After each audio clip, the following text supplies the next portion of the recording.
las movidas empresariales, las divisas y la economía. Todo en el mundo de los negocios en Recap Blue.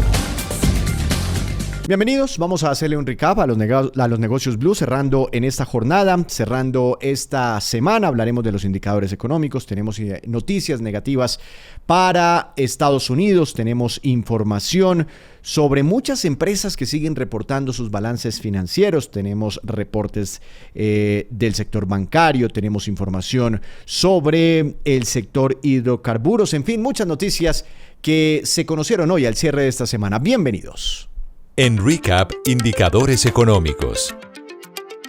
Iniciamos con los indicadores económicos de este viernes 16 de mayo. ¿Cómo le fue al dólar, al café, al Bitcoin?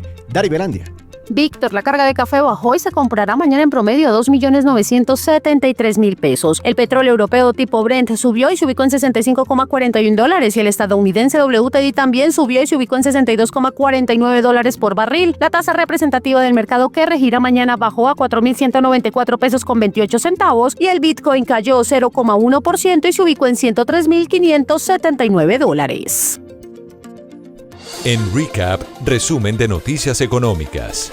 Arrancamos este resumen de noticias con información negativa para la economía de Estados Unidos, porque Moody's bajó la calificación crediticia de esta, la primera potencia mundial.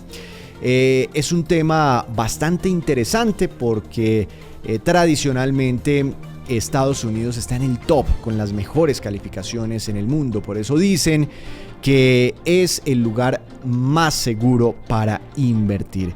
Pero se vienen debilitando algunas de sus cifras y eso motiva a esta calificadora a hacerle una degradación a su nota crediticia. ¿Cuáles son las razones, Dari Belandia? Moody's rebajó la calificación crediticia de Estados Unidos de AAA a AA1, eliminando así la última calificación máxima que mantenía entre las tres principales agencias. Esta decisión se fundamenta en el aumento sostenido de la deuda pública y del pago de intereses motivado por déficits fiscales elevados y persistentes durante más de una década. Moody's anticipa que los déficits federales se ampliarán hasta casi el 9% del Producto Interno Bruto para 2035, con la deuda alcanzando el 134% del PIB y los pagos de intereses absorbiendo hasta el 30% de los ingresos fiscales. A pesar de esta rebaja, la agencia mantiene una perspectiva estable debido a las fortalezas económicas de Estados Unidos, como el tamaño de su economía, su capacidad de innovación y el papel del dólar como moneda de reserva mundial. Sin embargo, advierte que futuras rebajas podrían ocurrir si se deteriora la solidez institucional o la confianza internacional en el dólar.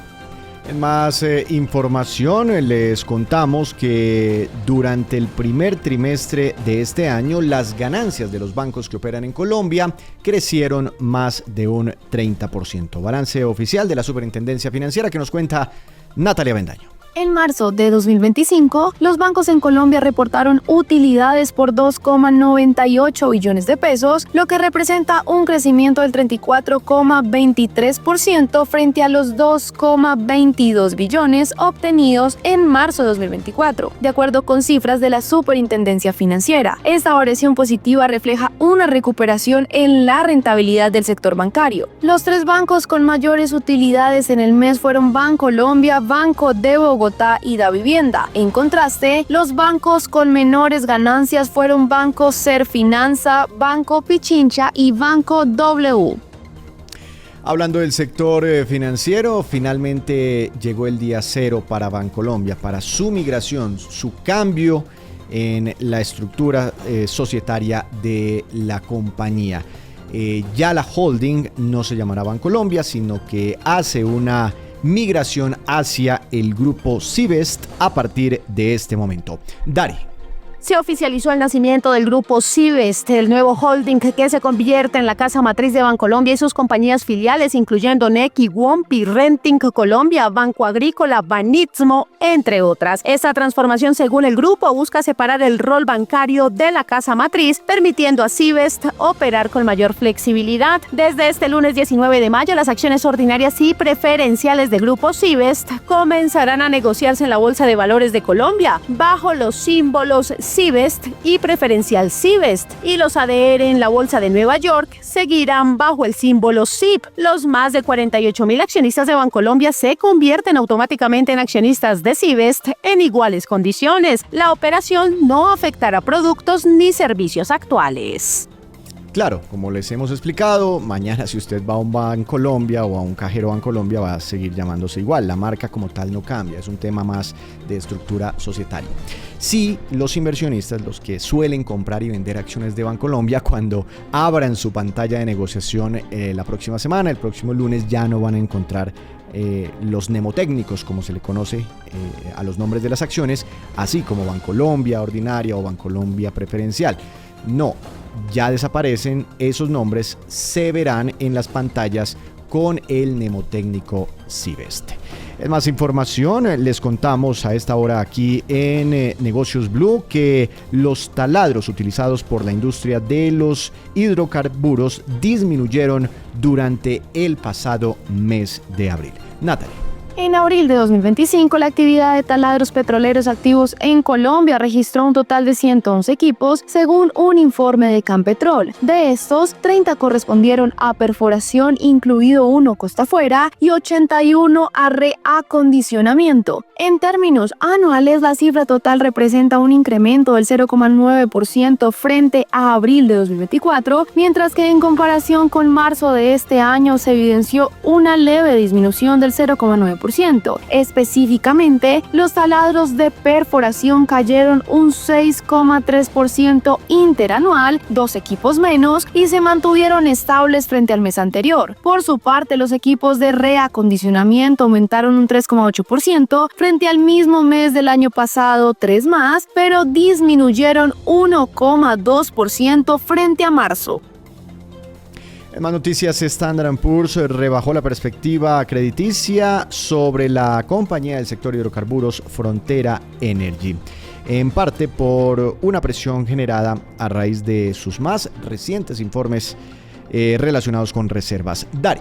Standard & Poor's Global Ratings revisa la perspectiva de Frontera Energy de estable a negativo debido a los desafíos que enfrenta la compañía para recuperar sus reservas probadas, aunque mantuvo su calificación crediticia en B+.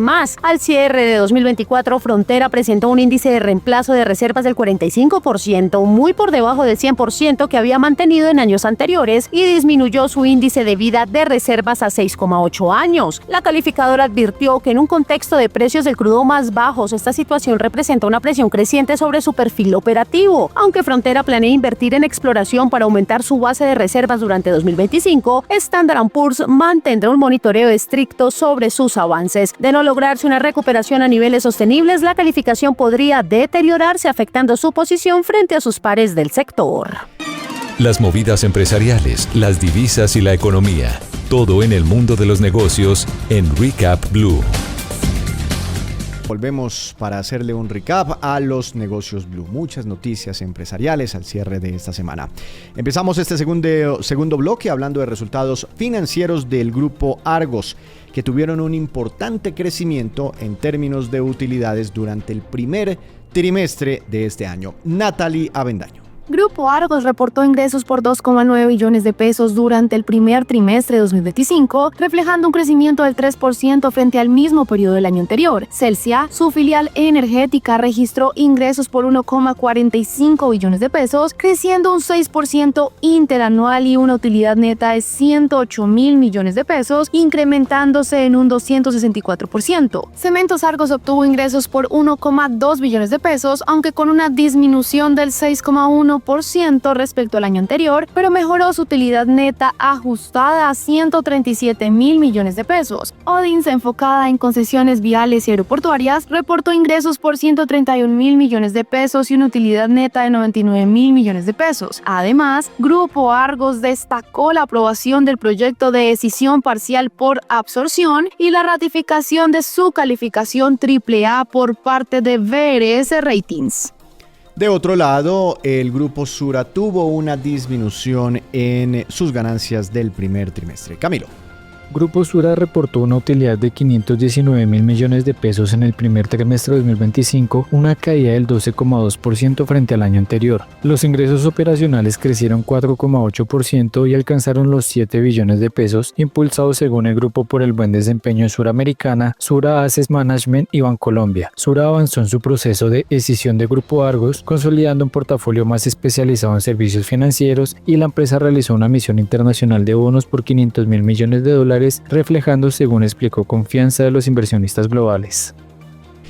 Entre tanto, Corfi Colombiana, esta ya es una compañía del Grupo Aval, Argos y Sura del Grupo Empresarial Antioqueño. Corfi Colombiana del Grupo Aval reporta en este mismo periodo crecimientos tanto en ingresos como en utilidades. Natalie.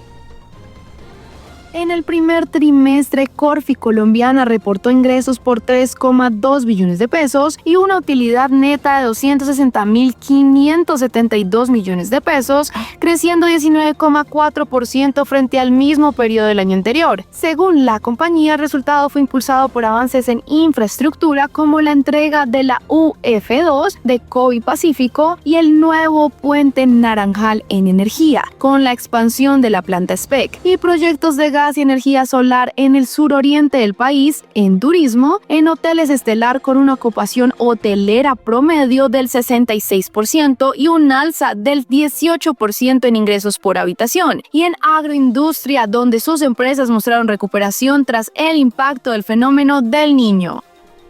Enca también reporta, todas estas compañías están listadas con sus acciones en la Bolsa de Valores de Colombia, y en el caso de Enca retoma las utilidades, ganancias positivas durante el primer trimestre de este año gracias a menores costos operativos. Camilo. En el primer trimestre de 2025, Enca registró ingresos operacionales por 117.513 millones de pesos, impulsados por un aumento del 12,7% en las ventas de sus negocios verdes, que compensaron una disminución del 8,8% en las ventas industriales. La compañía también generó 3.389.000 millones de pesos por la venta temporal de excedentes de energía, tras cerrar su línea de filamentos en 2024. Según la empresa, a pesar de un entorno global desafiante, marcado por la competencia de productos asiáticos a bajo costo y la lenta implementación de ley de plásticos de un solo uso en Colombia, Enca logró reducir sus costos y gastos fijos en un 13,7%, retornando a una utilidad neta positiva de 956 millones de pesos. En términos generales, nos dicen muchos analistas que así como se ha venido reactivando la economía, en términos generales todas estas empresas reflejan eso, que hay reactivación económica y muchas de ellas, las más importantes, también creciendo en utilidades. Y finalmente les contamos que el Ministerio de Comercio impuso a través de una resolución unos recargos a las importaciones de papel para fotocopia desde Brasil. Gana este pulso Carvajal, quien había hecho esta petición. Detalles con Dari Belandia. El Ministerio de Comercio aprobó el aumento del arancel a las importaciones de papel para fotocopia del 10 al 22,6% tras una investigación solicitada por Carvajal, Pulpa y Papel, que denunció un incremento de importaciones a precios bajos desde países como Brasil y Portugal. La medida recomendada por el Comité de Prácticas Comerciales busca proteger la producción nacional de papel tipo bond para impresión y fotocopiado tras comprobarse un daño importante al sector local. El nuevo arancel aplicará exclusivamente a una subpartida específica y busca preservar el empleo y la capacidad industrial sin afectar la disponibilidad del producto en el mercado colombiano.